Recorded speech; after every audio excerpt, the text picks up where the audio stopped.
Hey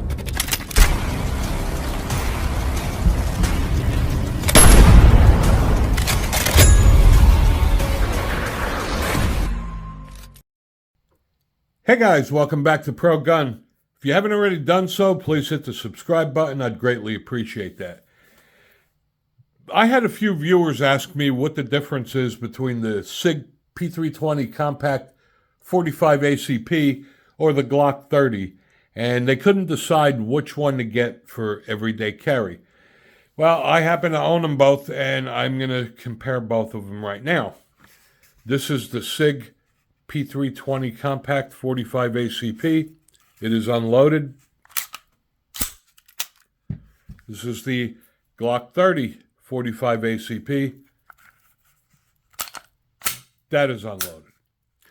So what I'm going to do is compare the features, and the good thing about it is there is no right or wrong with this. You can't make a mistake with either one. Matter of fact, I love them both, and I wouldn't part with either one of them. So let's do a side-by-side comparison. They're both striker fired. They're both 45 ACP.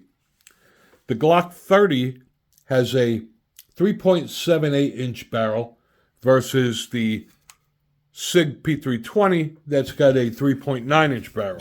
So if you put them side by side, you could see the Sig is slightly longer. The height is actually higher on the Sig, and it's very interesting because the Sig only has 9-round magazines, and the Glock has got 10 rounds.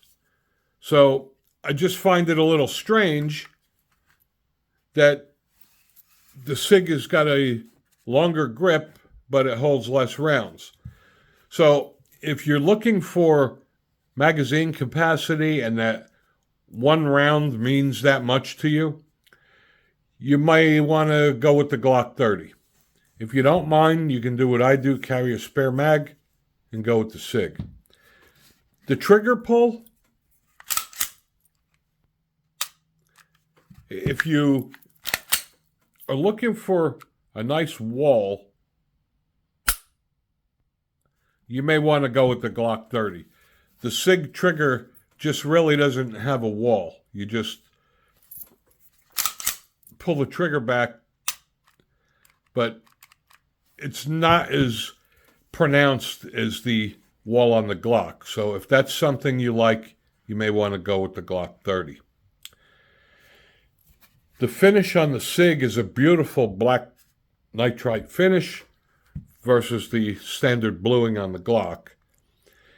The Sig also comes with night sights, and the Glock doesn't. So if that's a concern of yours, you may want to go with the Sig just for the night sights.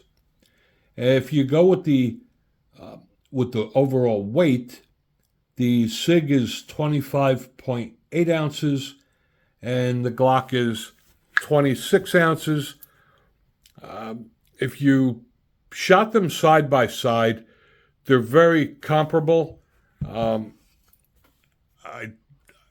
personally think that the Glock 30 has slightly less recoil than the Sig, but it's practically unnoticeable. They both fit in your hand perfectly. They both conceal perfectly. I do like, however, even though it holds one less round, I do like the fact that if I wrap my fingers around the Sig, I can wrap all my fingers around it, as opposed to the Glock 30, you get that floating pinky thing. I mean, I get it that they cut it down to make it easier to conceal, and it does have a slightly less footprint than the Sig, but it's practically unnoticeable. And for me, this floating pinky thing drives me crazy, so I wound up on the magazine putting a spacer on the end so that I don't have that. I love both of these pistols. I wouldn't part with either one of them. It all comes down to what you prefer. So I hope the side-by-side comparison of the features helps.